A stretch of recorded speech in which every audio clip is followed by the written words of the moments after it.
In the last tutorial we saw sorted sets. Now in this tutorial we are going to see what is HyperLogLog data structure.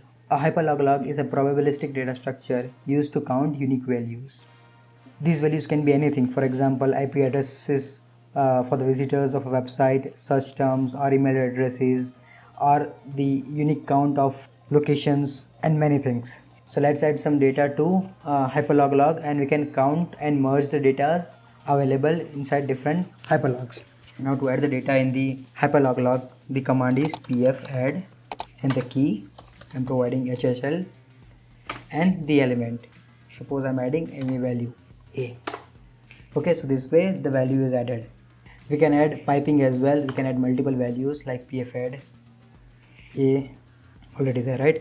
B, C, D, E, multiple values we can add. Now what are the values available inside my HHL? We can get with pf count and the key.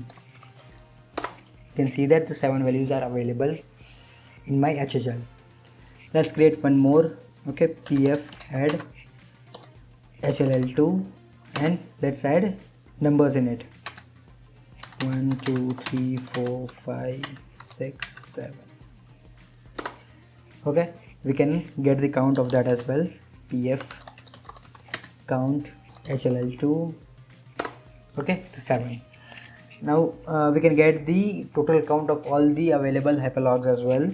So we can do pf count for HLL and HLL2.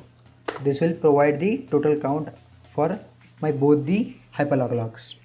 We can also merge this two, or if we have many of them, then we can merge them as well to into a new one. So pf merge is the command and we need to provide the destination. We'll provide merged HLL and we need to merge based on the available, which is HLL and HLL2. So this way both the data has been merged to merged HLL. You can see merged HLL. Sorry, we need to do pf count merged HLL.